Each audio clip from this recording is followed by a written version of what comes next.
हरे कृष्णा, राधे राधे दोस्तों। आप सभी को बरूथनी एकादशी की हार्दिक शुभकामनाएं। आप सभी पर विष्णु भगवान की कृपा सदा सर्वदा बनी रहे। आपसे अनुरोध है कि कथा को पूरा अवश्य सुनिएगा। यदि आपने अभी तक चैनल को सब्सक्राइब नहीं किया है तो कृपया चैनल को सब्सक्राइब कर लीजिएगा, ताकि आपको हमारे चैनल पर आने वाली हर व्रत कथाएं सुनने को मिलती रहें। तो आइए आरंभ करते हैं बरूथनी एकादशी की व्रत कथा। बरूथनी एकादशी वैशाख मास के कृष्ण पक्ष की एकादशी को कहते हैं। मान्यता है कि धन की कमी को पूरा करने में यह व्रत बहुत प्रभावी माना जाता है। बरूथनी एकादशी के दिन भगवान विष्णु के वाराह अवतार की पूजा की जाती है। इस व्रत को करने से कन्यादान के समान पुण्य प्राप्त होता है।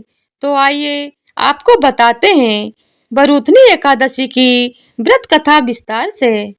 भगवान श्री कृष्ण ने धर्मराज युधिष्ठिर को बरूथनी एकादशी का माहात्म्य बताते हुए कहा, हे राजेश्वर, वैशाख मास के कृष्ण पक्ष की एकादशी को बरूथनी एकादशी के नाम से जाना जाता है।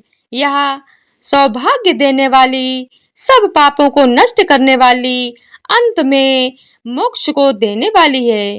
इस एकादशी का व्रत करने से कन्यादान के समान पुण्य की प्राप्ति होती है। धर्मराज युधिष्ठिर बोले कि हे भगवान, वैशाख मास के कृष्ण पक्ष की एकादशी का क्या नाम है, उसकी विधि क्या है तथा उसके करने से क्या फल प्राप्त होता है, आप विस्तार पूर्वक मुझसे कहिए। मैं आपको नमस्कार करता हूँ। श्री कृष्ण कहने लगे कि हे राजेश्वर, इस एकादशी का नाम बरूथनी एकादशी है। यह सौभाग्य देने वाली, सब पापों को नष्ट करने वाली तथा अंत में मोक्ष देने वाली है। इस व्रत को यदि कोई अभागिनी स्त्री करे तो उसको सौभाग्य मिलता है। इसी बरूथनी एकादशी के प्रभाव से राजा मानधाता स्वर्ग को गया था। बरूथनी एकादशी का फल 10,000 वर्ष तक तप करने के बराबर होता है।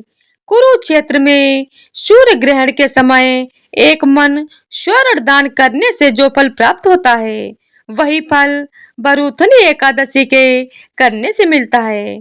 बरूथनी एकादशी के व्रत को करने से मनुष्य इस लोक में सुख भोग कर परलोक में स्वर्ग को प्राप्त होता है। शास्त्रों में बताया गया है कि हाथी का दान घोड़े के दान से श्रेष्ठ है। हाथी के दान से भूमि दान, भूमि के दान से तिलों का दान, तिलों के दान से स्वर्ण का दान तथा स्वर्ण के दान से अन्न का दान श्रेष्ठ है। अन्न दान के बराबर कोई दान नहीं। अन्न दान से देवता, पितर और मनुष्य तीनों तृप्त हो जाते हैं। शास्त्रों में इसको कन्यादान के बराबर माना जाता है। बरूथनी एकादशी के व्रत से अन्नदान तथा कन्यादान दोनों के बराबर फल मिलता है। जो मनुष्य लोभ के वश होकर कन्या का धन लेते हैं, वे प्रलय काल तक नरक में वास करते हैं या उनको अगले जन्म में बिलाव का जन्म लेना पड़ता है। जो मनुष्य प्रेम एवं धन सहित कन्या का दान करते हैं, उनके पुण्य को चित्रगुप्त भी लिखने में असमर्थ हैं। उनको कन्यादान का फल मिलता है। बरूथनी एकादशी का व्रत करने वालों को दशमी के दिन निम्नलिखित वस्तुओं का त्याग करना चाहिए, जैसे कि कांसे के बर्तन में भोजन करना, मांस, मसूर की दाल, चने का साग, कोंदों का साग, मधु, दूसरे का अंत, दूसरी बार भोजन करना, स्त्री प्रसंग, व्रत वाले दिन जुआ नहीं खेलना चाहिए, उस पान खाना, दातून करना, दूसरों की निंदा करना तथा चुगली करना एवं पापी मनुष्यों के साथ बातचीत सब त्याग देना चाहिए। उस दिन क्रोध, मिथ्या भाषण का त्याग करना चाहिए। इस व्रत में नमक, तेल अथवा अन्न वर्जित है। हे राजन, जो मनुष्य विधिवत इस एकादशी को करते हैं, उनको स्वर्ग लोक की प्राप्ति होती है। अतः मनुष्यों को पापों से डरना चाहिए। इस व्रत के महात्म्य को पढ़ने से 1000 गौदान का फल मिलता है। इसका फल गंगा स्नान के फल से भी अधिक है। तो आइए अब बरूथनी एकादशी की कथा आरंभ करते हैं। तो प्रेम से बोलिए ओम नमो भगवते वासुदेवाय नमः। प्राचीन काल में नर्मदा नदी के तट पर मानधाता नामक राजा राज्य करते थे। वह अत्यंत दानशील तथा तपस्वी थे। एक दिन वह जंगल में तपस्या कर रहे थे। तभी न जाने कहां से एक जंगली भालू आया और राजा का पैर चबाने लगा। राजा पूर्वत अपनी तपस्या में लीन रहे। कुछ देर बाद पैर चबाते चबाते भालू राजा को घसीटकर पास के जंगल में ले गया। राजा बहुत घबराया, मगर तपस्या धर्म अनुकूल उसने क्रोध और हिंसा न करके भगवान विष्णु से प्रार्थना की। करुण भाव से भगवान विष्णु को पुकारा। उसकी पुकार सुनकर भगवान श्री हरि विष्णु प्रकट हुए और उन्होंने चक्र से भालू को मार डाला। राजा का पैर भालू पहले ही खा चुका था। इससे राजा बहुत ही शोकाकुल हुए। उन्हें दुखी देखकर भगवान विष्णु बोले, हे वत्स, शोक मत करो, तुम मथुरा जाओ और बरूथनी एकादशी का व्रत रखकर मेरी 12 अवतार मूर्ति की पूजा करो। उसके प्रभाव से पुनः सुदृढ़ अंगों वाले हो जाओगे। इस भालू ने तुम्हें जो काटा है, यह तुम्हारे पूर्व जन्म का अपराध था। भगवान की आज्ञा मानकर राजा मानधाता ने मथुरा जाकर श्रद्धा पूर्वक बरूथनी एकादशी का व्रत किया। इसके प्रभाव से राजा शीघ्र ही पुनः सुंदर और संपूर्ण अंगों वाला हो गया। इसी एकादशी के प्रभाव से राजा मानधाता स्वर्ग लोक को चले गए। तो इसी तरह से बरूथनी एकादशी की व्रत कथा पूर्ण होती है। तो प्रेम से बोलिए जय श्री हरि। तो आइए अब भगवान विष्णु की भक्ति की कहानी सुनते हैं। एक बार देवऋषि नारद के मन में आया कि भगवान के पास बहुत महल आदि हैं, एक आध हमको भी दे दे तो यहीं आराम से टिक जाएं, नहीं तो इधर उधर घूमते रहना पड़ता है। भगवान के द्वारिका में बहुत महल थे। नारद जी ने भगवान से कहा, भगवान आपके पास बहुत महल हैं, एक हमको दो तो हम भी आराम से रहें। आपके यहाँ खाने पीने का इंतजाम भी अच्छा ही है। भगवान ने सोचा कि यह मेरा भक्त है, विरक्त सन्यासी है। अगर यह कहीं राजसी ठाट में रहने लगा तो थोड़े दिन में ही इसकी सारी विरक्ति भक्ति निकल जाएगी। हम अगर सीधा न करेंगे तो यह बुरा मान जाएगा, लड़ाई झगड़ा करेगा कि इतने महल हैं और एक महल नहीं दे रहे हैं। भगवान ने चतुराई से काम लिया। नारद जी से कहा, जाकर देख ले, जिस मकान में जगह खाली मिले वहीं तेरे नाम कर देंगे। नारद जी वहां से चले। भगवान की तो 16,108 रानियां और प्रत्येक के 11-11 बच्चे भी थे। यह द्वापर युग की बात है। सब जगह नारद जी घूम आए, लेकिन कहीं एक भी कमरा खाली नहीं मिला। सब भरे हुए थे। आकर भगवान से कहा, वहां कोई जगह खाली नहीं मिली। भगवान ने कहा, फिर क्या करूं? होता तो तेरे को दे देता। नारद जी के मन में आया कि भगवान मेरे साथ धोखाधड़ी की है, नहीं तो कुछ न कुछ करके किसी को इधर उधर शिफ्ट कराकर खिसका कर एक कमरा तो दे ही सकते थे। उन्होंने मेरे साथ धोखा किया है, तो अब मैं भी इन्हें मजा चखाकर छोड़ूंगा। नारद जी रुक्मिणी जी के पास पहुँचे। रुक्मिणी जी ने नारद जी की आवभगत की, बड़े प्रेम से रखा। उन दिनों भगवान सत्यभामा जी के यहाँ रहते थे। एक आध दिन बीता तो नारद जी ने उनको दान की कथा सुनाई। सुनाने वाले स्वयं नारद जी थे। दान का महत्व सुनाने लगे कि जिस चीज का दान करोगे वही चीज आगे तुम्हारे को मिलती है। जब नारद जी ने देखा कि यह बात रुक्मिणी जी को जम गई है, तो उनसे पूछा, आपको सबसे ज्यादा प्यार किससे है? रुक्मिणी जी ने कहा, यह भी कोई पूछने की बात है, भगवान हरि से ही मेरा प्यार है।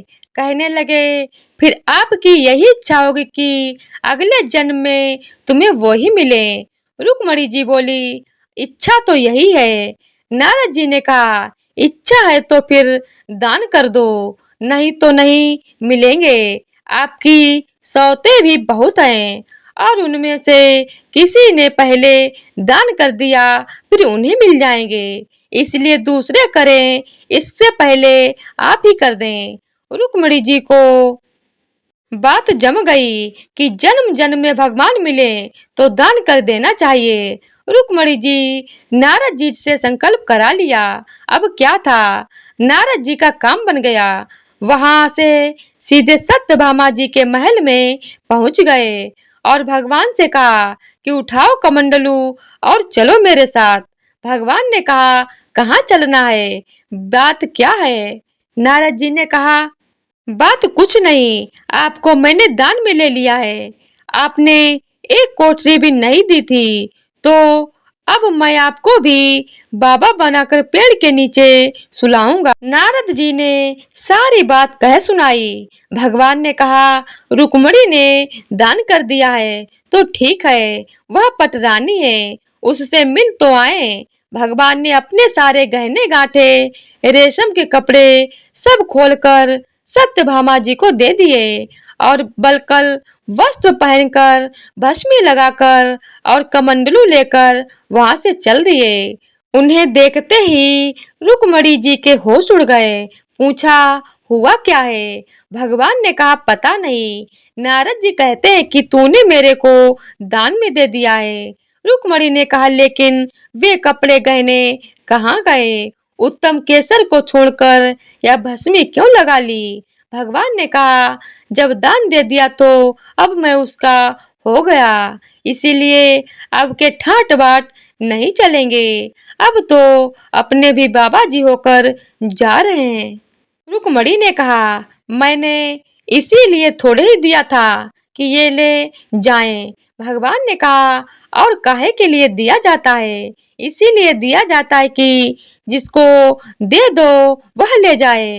अब रुक्मिणी को होश आया कि यह तो गड़बड़ मामला हो गया।